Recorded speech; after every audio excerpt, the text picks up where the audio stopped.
Este es el sonido. Ahí está. Este es el sonido que nos anuncia que tenemos invitada post pandemia, primera invitada post pandemia en el estudio de manera presencial, a la concejala Fernanda Giuliani. ¿Cómo estás, Fer? ¿Bien? ¿Cómo les va? Nadie entendió qué dijo la computadora. Creo que dice está grabando. Creo. Bueno. Grabación en progreso. Creo que dice eso. Grabación en progreso. ¿Qué manejo del inglés? tiene? Por Vane? favor, Bien. por Sí. favor, muy bien, Vane. Muy bien. ¿No sabía usted? No. Muy bien. No me constaba, muy bien. Así que bueno, y estamos aquí este jueves. El Consejo Deliberante de la Ciudad de Rosario aprobó este código de convivencia, ¿no? Con distintos puntos, distintos ítems. Bueno, Fernanda, ¿cuál es tu mirada?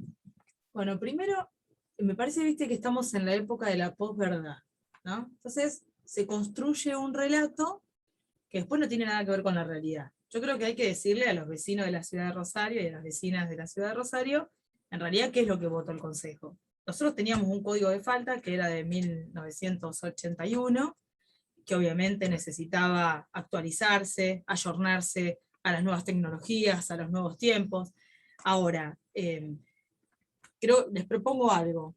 Quiero ser buena, no les digo en un mes. Vamos a poner 6 meses. Si quieren, ponemos un año, que los vecinos vean en qué se le transformó la vida a partir del Código de Convivencia. Lo más probable es que no se le transforme en absolutamente nada. Y ahí es donde yo te digo de que a veces uno siente, yo escuchaba, primero que tuvimos un proceso de discusión del código muy positivo, fueron muchos días y muchas horas de trabajo, de discusión, de redacción, que bueno, lamentablemente al último momento siento que burlamos un poco ese procedimiento que no habíamos dado, terminamos votando de madrugada el Código de Convivencia cuando no era necesario, terminamos la sesión a las 6:30 de la mañana o 7 de la mañana, y a ver, así como te digo que hubo cosas interesantes, incorporar los derechos de los consumidores en este nuevo Código de Convivencia, hubo una discusión respecto de el daño que causan en el espacio público o en los inmuebles de uso público los menores de edad, y qué se hacía con eso. Había, salvo algún pequeño sector, había una coincidencia mayoritaria de que, porque además esto tiene más que ver con la ley de fondo y el Código Civil, de que los padres se hacen responsables de los daños que causan de las acciones de sus hijos. Esto era así. Incorporaba algo que para mí era interesante, lo que no terminamos de coincidir es en la edad. Se planteaba que, en un principio el mensaje del intendente vino que a los de 13 años hasta los 18, si causan algún daño, puedan desde el Estado municipal llevarle no una sanción, pero sí alguna acción de tipo educativa, concientizadora. Me parecía interesante poder incorporar en el Código de Convivencia eso. No coincidimos finalmente en la edad, que quedó con 15 años, porque entendemos que la edad hubiese sido los 16 años. ¿Por qué los 16 años? Porque a los 16 años los jóvenes pueden votar, por ejemplo. De hecho, hay un proyecto que presentó nuestro compañero Oscar Urruti cuando era diputado provincial también para que puedan votar diputados, gobernador, intendente y concejales a los 16, ayornándolo con la ley nacional. Bueno, finalmente no se aprobó, pero digo, tiene que ver con que a partir de esa edad hay como una cuestión de construcción de ciudadanía, ¿no? Bueno, eso nos parecía algo interesante. Ahora, después soy presidenta de la Comisión de Planeamiento, desde que soy concejal, atiendo muchísimos vecinos y vecinas que tienen conflicto con obras particulares, y me parecía interesante, o me parecía que era una oportunidad para generar también algunos institutos que tengan que ver con poder imponer, por ejemplo, un tipo de cautelar para poder prevenir la acción antijurídica que va a causar un daño, es decir, no esperar a que se cause el daño, sino para justamente, me parece que era una cuestión de equilibrar esas relaciones desiguales que se dan generalmente entre los vecinos y las empresas constructoras, que son algunas muy grandes, muy poderosas, tienen hasta abogados muy conocidos que los respaldan, y lamentablemente no tuvimos la posibilidad que eso ocurriera.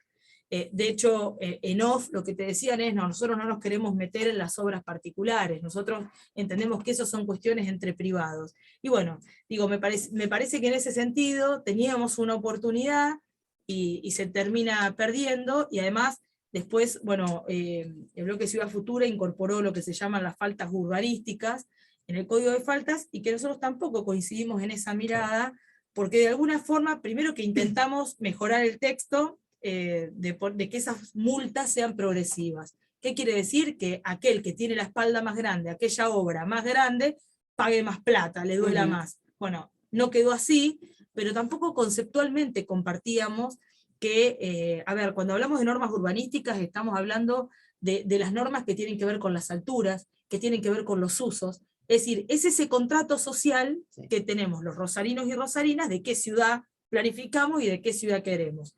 Automáticamente, cuando se transgrede código urbano, se está causando afectaciones a terceros, a derechos de terceros. Entonces, ¿por qué no comparto que esté en un código de convivencia? Porque claramente es una forma de blanquear la transgresión. Es decir, en la práctica, ¿sabes qué va a pasar? Una empresa constructora quiere hacer 2 pisos de más, que en ese lugar no lo tienen permitido, van a tabular.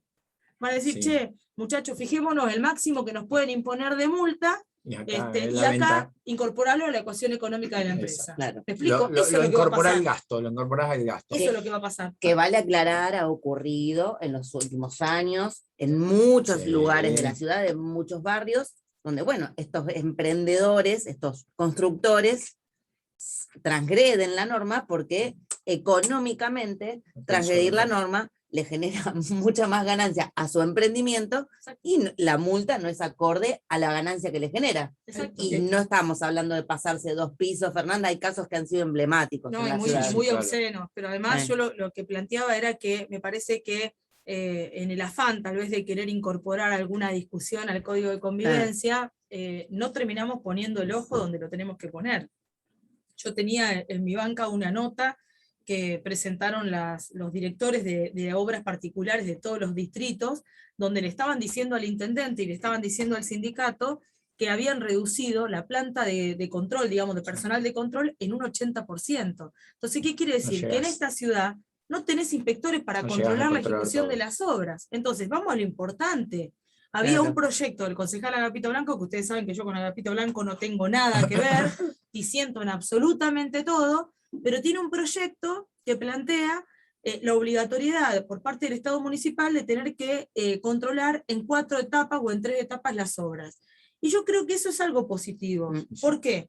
Porque no solamente controlás al profesional que está ejecutando la obra para que la haga acorde a la normativa y evitar que nos lleguen esos bodoques que nos llegan al Consejo que son invotables, pero también es una forma de controlar a los que controlan. Claro. Si yo como inspector sé que tengo que acreditar que fui 4 veces a la obra, después difícilmente me puede aparecer acá en el Consejo Municipal un caso de 4 pisos de más, 3 pisos de más. ¿Me explico? Sí. En esto, ¿no? Del código de convivencia, en las cuestiones de las obras de construcción, que son generalmente en el día a día y en la cotidianeidad, nos genera siempre algún inconveniente, siempre... y lo mismo sucede con otras situaciones que se dan a diario, ¿no?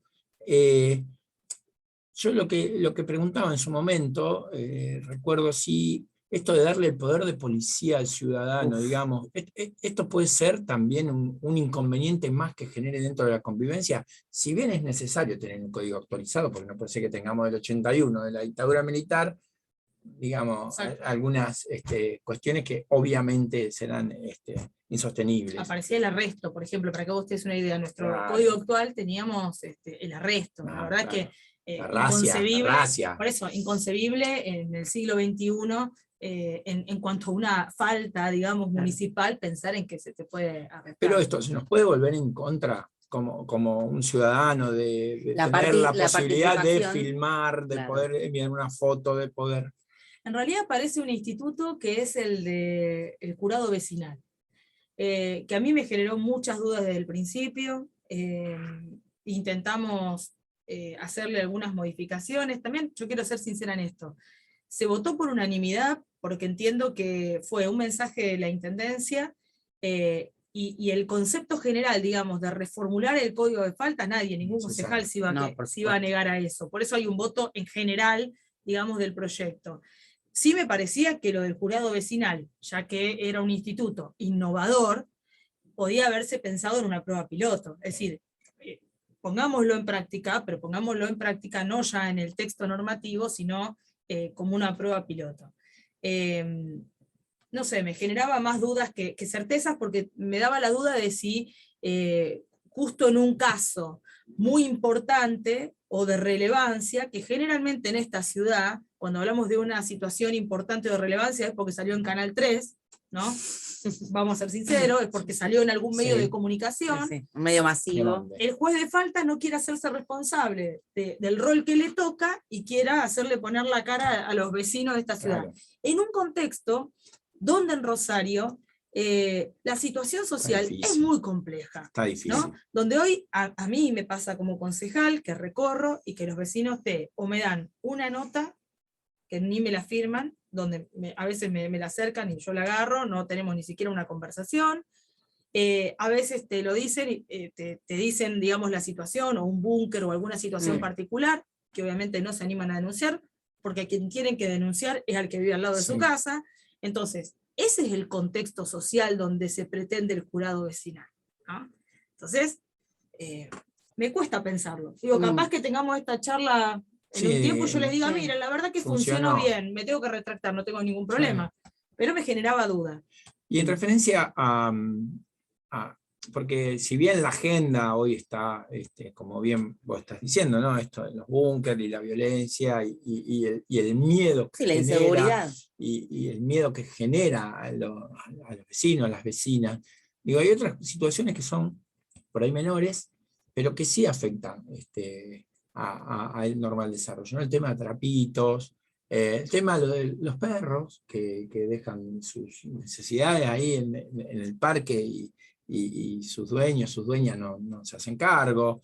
Digamos, hay una serie de situaciones que también, bueno, esto de la violencia machista, la violencia verbal, esto me parece que está bueno. Bueno, a ver, el acoso callejero fue incorporado dentro del Código de Convivencia. Quien no levante la caca de su perro también tiene una multa, digamos, una sanción planteada en el código. Ahora, lo que sí me resulta a veces difícil es si eso en la práctica se va a poder implementar. Claro. No digo. Sí, sobre todo, a mí particularmente lo que me llamó la atención es el tema de trapitos, que decía recién Gustavo. Aparece la figura de extorsión y cómo uno puede constatar que el trapito lo está extorsionando, porque ¿qué haces? ¿Lo empezás a filmar? Mira, bueno, ahí ese es uno de los puntos donde yo hablaba de la posverdad. Claro. O sea, se quiere decir públicamente que se va a resolver la cuestión de los trapitos, digamos, que extorsionan, y en realidad no se va a poder resolver. No. Primero porque la extorsión es un delito. Bueno, la extorsión está en el Código Penal. Pero hay un sustento, por lo menos. Pero, o no, me parece que dentro de todo... Yo creo que pueden estar más perjudicados aquellos jóvenes adultos que hoy se dedican a limpiar vidrios, a cuidar autos, y que a veces muchos de ellos tienen relación personal con los vecinos los defienden, los protegen, los asisten. Me parece que pueden llegar a tener más problemas. Algunos de ellos que efectivamente aquel que realmente forma parte de una mafia, que las hay. Las canchas, los recitales. En las canchas, los recitales. Entonces, a ver, insisto en esto, la extorsión es un delito penal, está en el Código Penal, por lo tanto, quien ejerza una extorsión, primero que es de difícil comprobación, coincido con vos, porque salvo que vos tengas una grabación, o sea, que vos puedas filmar la situación, después es difícil. Me parece que fue más decirle a los rosarinos para que... la hinchada. Se jugó para la hinchada. Sí, creo que en eso se jugó para la hinchada. Tema que en el Consejo Municipal se ha discutido durante años, y hay como dos posturas, la de prohibir. Sí, y que no es la salida, porque yo soy de las concejalas que está de acuerdo en la regulación. Claro. Es decir, de que el Estado haga un relevamiento de todos aquellos jóvenes adultos que hoy están cuidando autos, que limpian los autos, que lavan los autos, que limpian vidrio en las esquinas, que haga un relevamiento, que haga un trabajo de contención social, y que además el Estado tenga justamente no solamente registro, sino control de estos jóvenes. Ahora, la realidad es que el Estado no va a tener control de los mafiosos, porque a los mafiosos se les aplica el Código Penal, ni siquiera un Código de Convivencia. Entonces, es como pensar que el que va a cometer un homicidio va a leer el Código Penal a ver qué le dice. No, el que es un homicida va y mata, le importa un bledo qué sanción va a tener. Bueno, acá pasa lo mismo. El que va a cometer un delito, como es la extorsión, no va a mirar el Código de Convivencia. Entonces, Me parece que fue, ahí te diría, una pifiada de laburar para la tribuna y no resolver realmente la cuestión. Te llevo un poco al tema de justamente, ¿no? la inseguridad y lo que estamos viendo en la ciudad de Rosario, lo que aconteció con el gobernador, lo que aconteció con el intendente en aquella marcha, que esta noche hay otra, que en realidad nos tiene a todos los rosarinos y las rosarinas súper preocupados y nos sentimos hasta presos en nuestra ciudad. Si bien el Consejo no tiene tanto, ni el Consejo ni la Municipalidad de Rosario, injerencia en lo que es eso, se hablaba de la policía municipal, de esta buena independencia que quiere tener el Estado municipal para poder tener el poder justamente de la seguridad o de ayudar. ¿Cuál es tu mirada ante eso? Mira, hace mucho tiempo, incluso disintiendo con algunos compañeros del Frente de Todos que sostienen que Rosario tiene que tener una policía municipal, yo creo que eso no resuelve el problema. Primero que la violencia, los niveles de violencia que tenemos en la ciudad no se van a resolver con más presencia policial. La salida está por otro lado. Pero independientemente de eso, hoy lo que tiene la ciudad de Rosario es una violencia ligada al narcotráfico, que obviamente el narcotráfico mueve tanto dinero que genera redes de corrupción que yo creo que ni nosotros podemos imaginar hasta dónde llegan esos niveles de corrupción, y por lo tanto, si vos tenés una policía provincial, que hoy es gran parte del problema, hay mucha gente honesta, pero también es gran parte del problema, claro. Por eso, en alguna de las causas ligadas a los monos y ligadas a otras bandas narcocriminales, hay policías sentados en el banquillo, es decir, en la justicia. Creando una policía local es lo mismo. Es más, yo soy de las partidarias de que, así como existen las cajas negras de la policía, y a veces se habla de cómo extorsionan a las compañeras que ejercen la prostitución, cómo tienen la caja negra a partir del juego clandestino, o sea, que eso todo el mundo lo dice, bueno, teniendo una policía local, es probable que pase lo mismo, digamos. Es más, en otros países, donde tienen así distintas policías, después lo que empiezan es a tirarse los muertos para ver quién tiene el menor nivel de muertos. O sea, la policía provincial, ¿hasta dónde llega? Sí. ¿Hasta Ibarlucea? Bueno, a ver, ¿cuál es el límite? ¿Cómo funciona eso? Yo también creo que esta última discusión que se dio en estos días también es para la tribuna. Digamos, esto de siempre la autonomía municipal fue la gorra que te permitía tirar la discusión lejos. Yo no comparto el tuit del intendente de la vez pasada diciendo no tengo herramientas. O sea, todos los problemas que tienen los rosarinos son problemas del intendente independientemente de su competencia, concreta y real. Sí. Entonces, si las herramientas no las tenés, bueno, entonces empezá a usar el ingenio para ver cómo creás las herramientas necesarias para resolver los problemas que tengan los rosarinos. Porque cuando él era candidato, justamente una de las cosas que planteaba era, me voy a hacer cargo de la seguridad, para mí va a ser un tema central. Entonces, no puedes decir ahora que no tenés las herramientas necesarias. Y de respecto de la marcha del otro día, también hay que decirlo, la familia de Joaquín nos había convocado al gobernador, al intendente, a los concejales a la marcha. Claramente, gran parte de la gente que estaba ahí desconocía esto, desconocía esta situación, y obviamente sintieron que la presencia era, bueno, inoportuna. Sí. Pero yo valoro esto también de poner la cara, claro, porque el gobernador y el intendente sabían dónde iban, y claro, conocían perfectamente que el escenario podía ser ese. Hasta dónde se podían exponer, claro. Yo no comparto, por supuesto que frente a alguien que perdió un ser querido, yo admito cualquier tipo de reacción. Digamos, me parece que no se puede analizar la reacción de alguien que perdió a un ser querido. No. Después sí, me parece que quien no estaba atravesando esa situación y casi le pega una trompada al intendente o intentaron también agredir al gobernador, no lo comparto. No. Pero no porque sean gobernadores o intendentes. Yo no creo que la violencia se pueda resolver con violencia, sinceramente. Hay algo que, bueno, y ya, digamos, para ir terminando un poco, vos hablabas de las cuestiones del narcotráfico, de que la inseguridad tiene otra arista mucho más profunda y demás. Estamos hablando de la desigualdad. Total. Y la pobreza en la Argentina está superando el 50%. Dentro de ese 50%, los niños, niñas y adolescentes están superando el 60%. 10%, que y son menores, y esto es preocupante. Digo, Ahí te sumo ¿cuántos? una Sí, cosa ahí, porque también me parece importante, que creo que lo de Joaquín también visibilizó esta cuestión. claro, Nosotros tenemos muertos, pibes pobres, Sí, todos todos los los días. días. Todos los días. Y no es que una muerte valga más que No. la otra. Pero sí es verdad que nuestra sociedad generó más empatía, por decirlo así, con el homicidio de Joaquín, que Sí, con sí, el sí. homicidio de un montón de pibes. Que muchos de los pibes que se matan en los barrios pobres, muchos están ligados al narcotráfico. Pero es por falta de oportunidades, Por falta de otras oportunidades, cosas. Y esto lo por entiendo. altos niveles de consumo también, Lo porque entiendo también es así, una lo entiendo estrategia de así estas yo. bandas de incorporarlos al Sí. sistema de consumo, donde después estos pibes se ven también, Quedan a partir prisioneros. de estar enfermos, obviamente, no poder salir. Y después también tenemos casos de pibes que quieren salir, sí. y estas bandas tampoco te lo Claro. permiten, ¿no? Entonces, creo que es mucho más complejo Sí. de lo que parece.